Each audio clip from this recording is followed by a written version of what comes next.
What is happening, sports fans? It is your main man, Matt, from the DFS 5 pack, rocking it solo Saturday, September 5th. Ryan's got the NBA handled.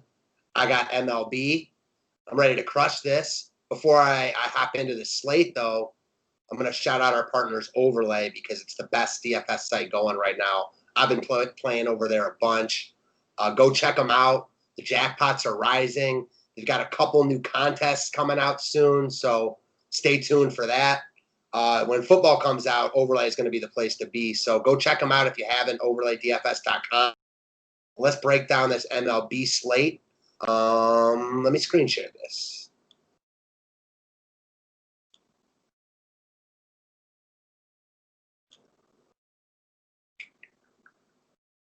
Okie dokie. So really nice slate tonight. Bunch of good options on the pitching side and on the hitting side. A guy that I'm looking at that I don't think is going to get a lot of love at all is Max Fried.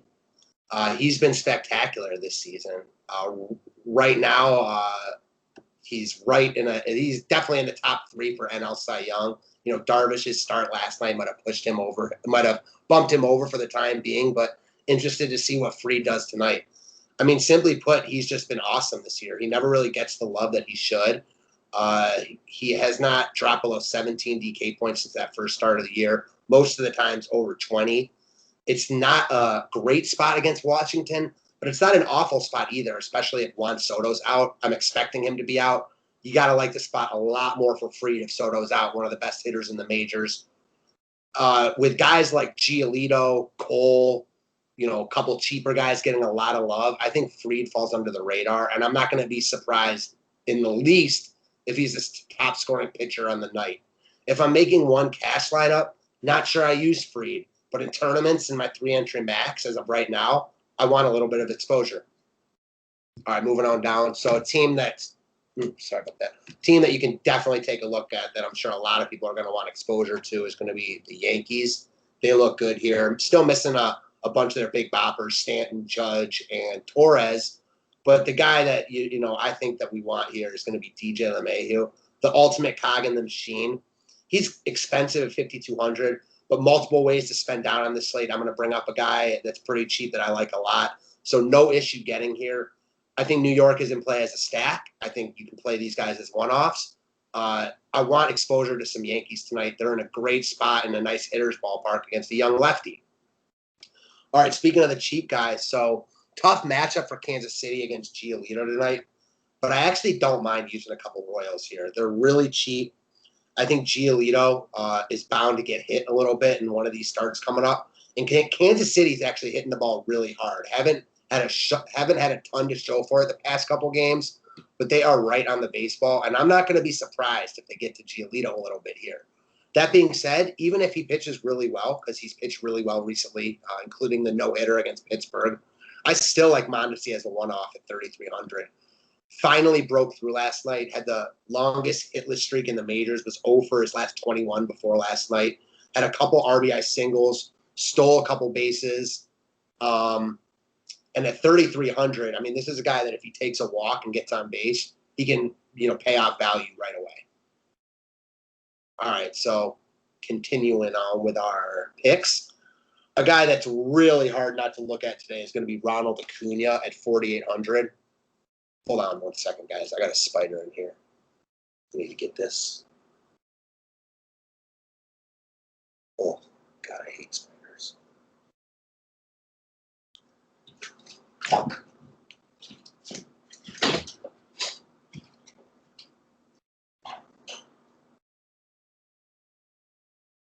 I have to go grab a Kleenex. This bitch got away while I did that. There it is.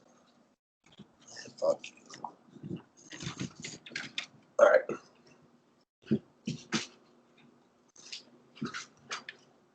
Sorry about that, guys. Spider had to go. Could not risk the spider getting away, you know, while I was making this video. Didn't want to rush through it, so sorry about that, guys. All right, moving ahead to Acuna. So, I mean, listen, still really, really affordable. Atlanta's another team in a great spot tonight facing Eric Fetty at home. Acuna came back yesterday. Proceeded to put up 48 DK points in the two games in the doubleheader. Homered 3 times. A little bit cause for pause that he homered and struck out 3 times in the second game. And I actually think the fade in tournaments is not crazy here. I expect Acuna to get a ton of love tonight. He's got to be one of the highest, owned outfielders on the slate, under 5K in a really nice matchup. He was popular yesterday. I know it was a much smaller slate. I can't even remember what slate that was on. He was very popular on that smaller slate. I expect him to get a lot of love tonight. In cash games, I have a hard time fading him. In tournaments, it's a fade at your own risk. But I don't think he's a must there like he is in cash games. All right, next and last but not least is going to be my boy Luis Robert, who just continues to impress me on a daily basis. Guys, this kid is good. He's still really young. He's still adjusting to big league pitching, and he's already really, really good. He plays a really good outfield. I think this guy is going to be a guy in the MVP conversation for years to come. As far as tonight goes, in a really good spot against the young lefty and Chris Bubich. And he's just a nice piece of a White Sox stack that I think is, again, wildly in play as a stack. Or you can use some of these guys as one-offs. Chicago is really expensive here, so I think that they actually fall a little bit under-owned compared to other teams we talked about, like the Yankees, the Braves, who are also in good spots. But, man, this Chicago lineup has upside for days. They got power for days. I love everything that has to do with the White Sox right now. They're just really good. I wish the Indians had the White Sox lineup because, honestly, it reminds me of, like, the 90s Indians. So maybe I'm getting a little bit ahead of myself, but it's still really good. And right now, I mean, Abreu is the most consistent piece, but Robert is the highest upside piece. If you haven't seen his home run from Thursday night, go check it out. One of the longest home runs of the season. He absolutely destroyed that ball, and I like going right back here again tonight. That is what I got for you guys today. Again, if you want more videos, more content, more writing, more me, more Ryan, go check out the DFS5pack.com today.